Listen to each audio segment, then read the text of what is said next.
what's up, guys? I'm back. I think I'll talk to you guys today about the how about this? How about cold weather riding?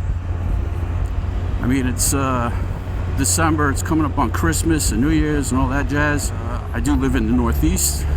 Yeah, it gets cold, and I have been riding in this weather for the past 2 years. Not to say I'm old hat at it, and I think some of you have worse weather than here, but I think I do have a perspective that's might be informative. I think I'll address a couple of things. Gear, whether you should or you shouldn't ride in the winter. Maybe we'll go address the wired versus battery-powered gear, and a couple of little odds and ends. Like I said, the final decision is yours, obviously. Do your own research, and I'm only going to give you my opinion. Take it for what it's worth. All right. So before we start, how about a like, subscribe, notifications, yada yada yada. Let's get that out of the way. Can you ride in the winter? Absolutely. On the Ryker and the Spyder, you have a little bit more flexibility, but you have to be careful. And it doesn't, rain. It all comes down to traction. Of course, in the wintertime, you have ice. Some of it you can see in the form of snow, and others you can't because it just blends into the black ice. Obviously, we've all heard that term. But you just like in the summer, and in the fall, you got water and you got wet leaves, just as slippery as ice in many regards. And the thing is this: they come out of nowhere. You just got to be careful, especially if you're riding around places that you haven't been to, like let's say in a car or something to that effect. So it might have snowed like 2 weeks ago, and you haven't been out, so you don't know what the road conditions are. So just take it slow. Be very careful about shaded areas, especially ones that are like areas of the road that are constantly in shade, because they might not dry out for quite some time, even though the rest of the road is good. Some municipalities obviously salt the road. Salt kills traction, so be careful about that. Especially if you're on a trike, because especially a reverse trike, because power's in the back. But the thing is this: after a while, where does all that salt wind up? Piled right up in the center where your back tire is. So you have to be very cognizant about that too. It's been a couple of days, the cars grind up the salt. It might wash away in some areas, but in others it's going to be dead center of that street, and especially where your back tire is. Okay. I mean, I think this is all common sense, Bad road conditions are not the time to get silly. It really just comes down to the cold. Obviously, it's the winter. So when it comes to riding in the winter, obviously the big thing is overcoming the cold. And there's several ways to get going about this, and this is the gear thing. And I'll keep it very general, because I'm not selling you anything. You'll figure it out. But the first thing you probably want to do is have a synthetic base layer on, really thin, close to the body. The one thing you don't want to do is cotton. Cotton's not good in the winter, all right? But everyone keeps saying that the ultra thin base layer is probably the best. Now, I am a bit of a hypocrite, I'm not gonna lie. My base layer has always been when it's really cold, one-piece thermals, not two, one. They used to call that a union suit back in the day. And why the one piece? It's very simple. It can't separate in your lower back. If you get on and off your bike, your trike, whatever it is, you might have a tendency to pull the shirt out of your pants, if so tucked.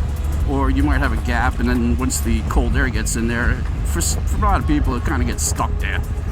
Very uncomfortable. So if you're at the very least, you have one monolithic piece of fabric with no big gaps, especially in the back, you should be better off retaining that heat. But that's me. Everyone else says synthetics, but whatever.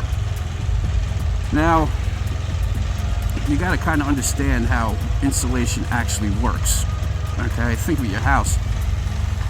The thicker that fiberglass mat is up in your attic, the more insulating property it has.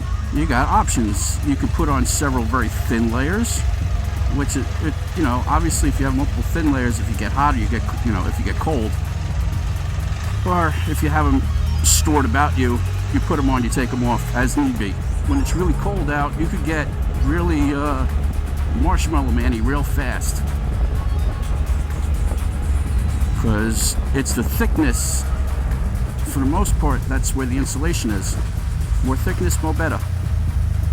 You know, historically, wool has been the go-to material for thermal protection. It still holds true, to be honest with you.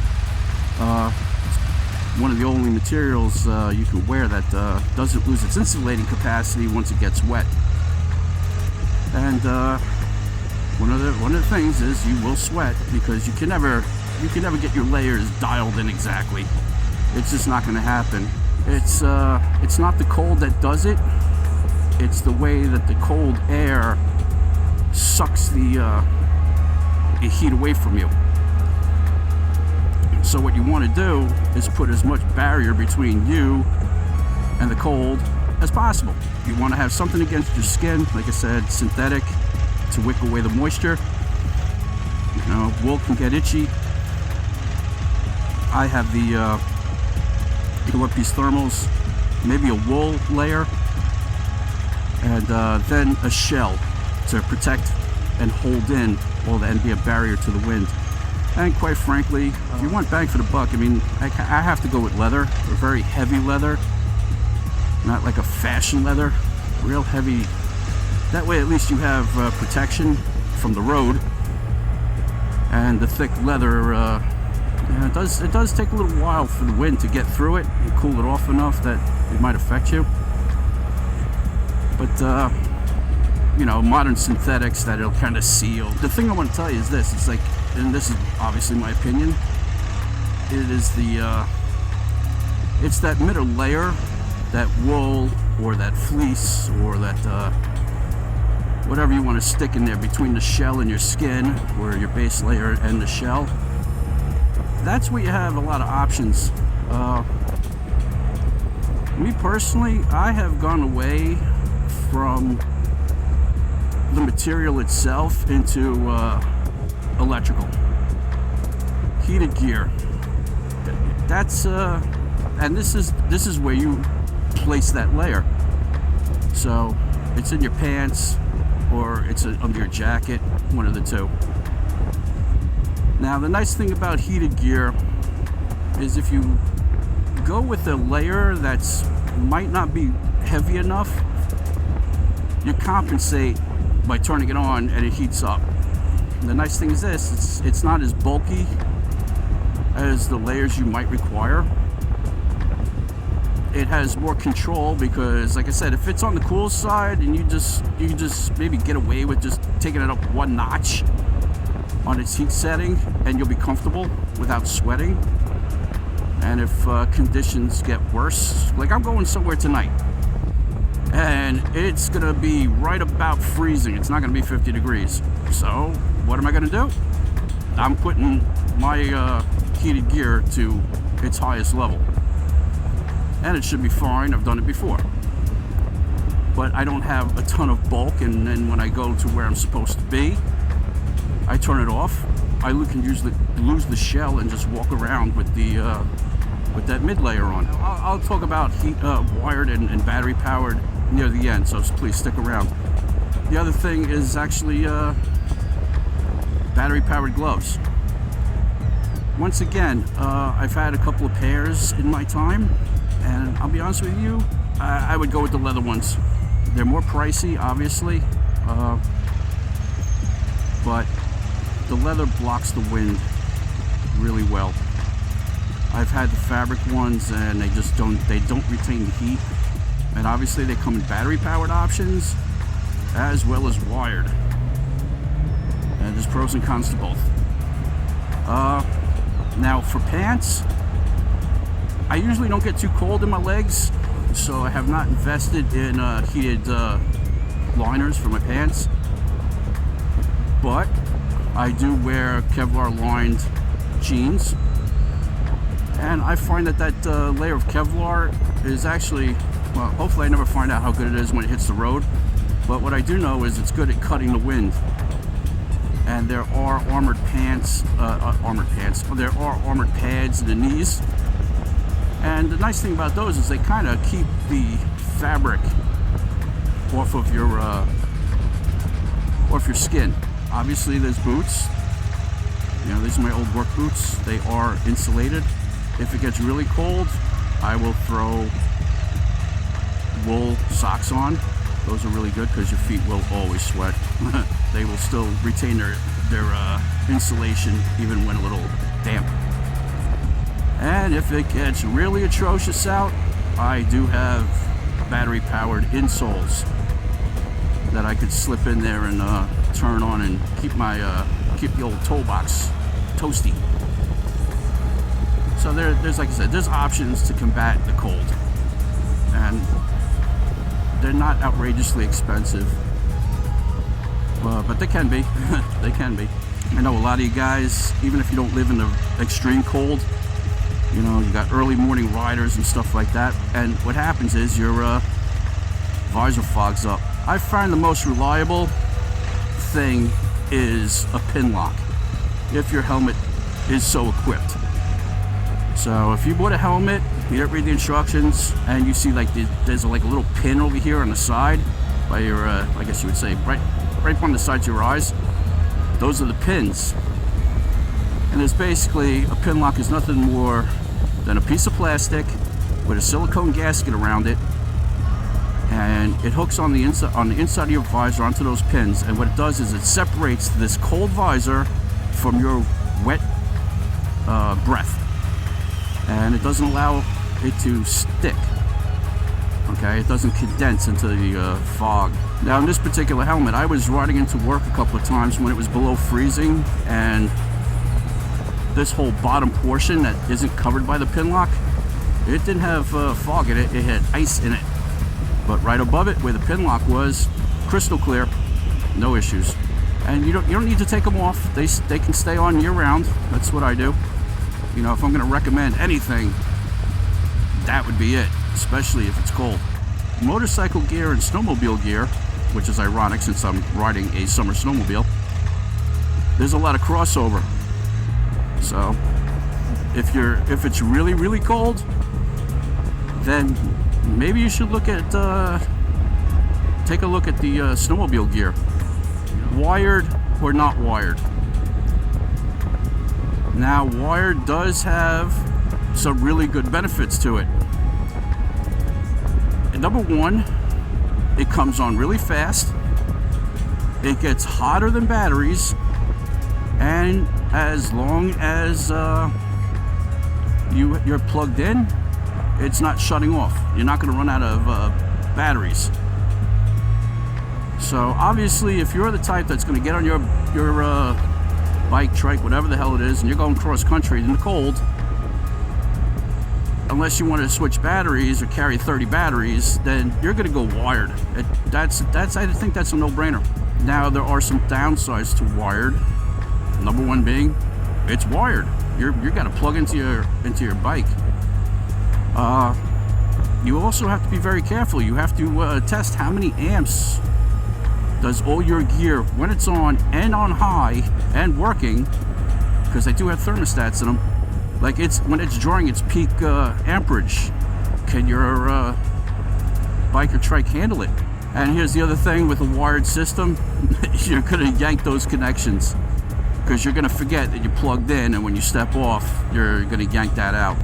It is sometimes more expensive. Some wired gear, the controller to control the temperature range is separate from the garments. So you might have to have something else mounted to your dash, but that might be an extra expense on top of the gear itself. Now you have to buy more stuff.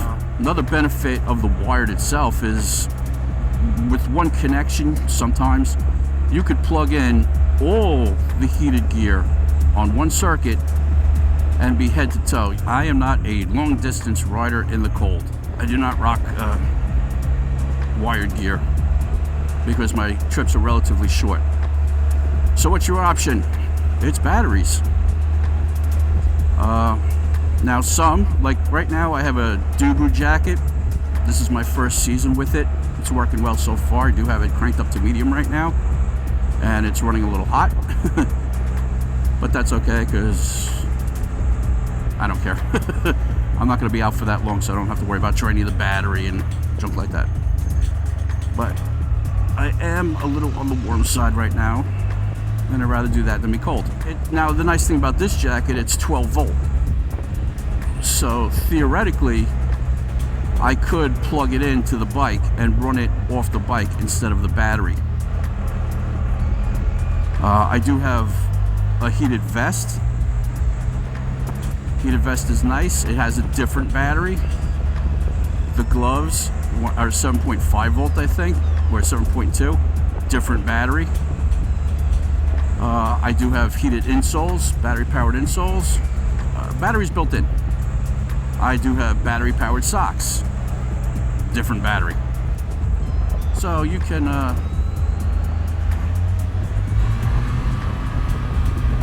I'm sorry, kid. It's a Spyder. It doesn't work rev like that. Okay, so yeah. So kids got me sidetracked. Like, I'm gonna wear the same outfit tonight, and when I get to the location, I'm gonna take the leathers off, and I'll just have the liner in, which is battery powered. And like everything else, you get positives and negatives. The positive thing about the battery is it frees you from the bike or the trike or the whatever. So you have mobility. You don't have to worry about jerking the cables off or out when you get off your vehicle. And on a low setting, usually a lot of the gear, I think the minimum one is like 6 hours. I have found that to be pretty accurate. 6 hours is a long time to be running heated gear, and that's obviously that's on the low setting, but it's a decent amount of time. And I think that if you run it on high, that drops down to like 3 hours. Still not unreasonable. Now, I have always had additional batteries, and if I'm on the fence about how long I'll be out, I will just bring extra batteries. It's not a big deal. Maybe you want to work in your unheated garage. Now you're out of the wind because you're in a building, but it's still cold.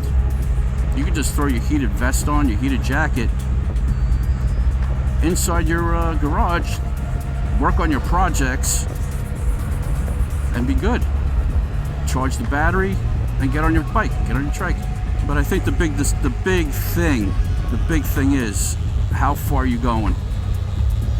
If you're going on a travel, you might want to wire up to your bike. But like I said, make sure your bike can handle all that draw. Okay. So I think that's the main things.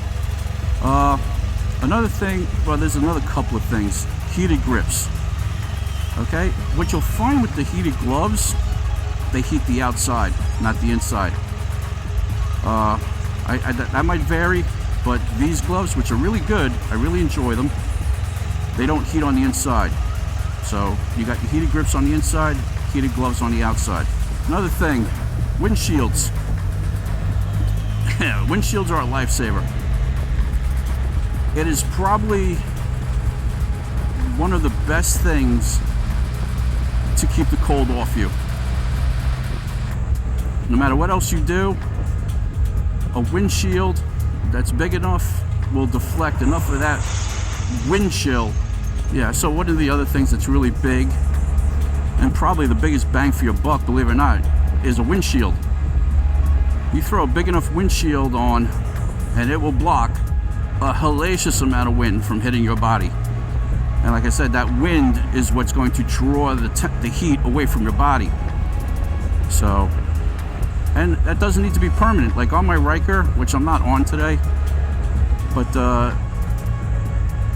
with the Ryker, I take the windshield off during the summer and I put it back on in the winter. Haven't done it yet. Kind of weird.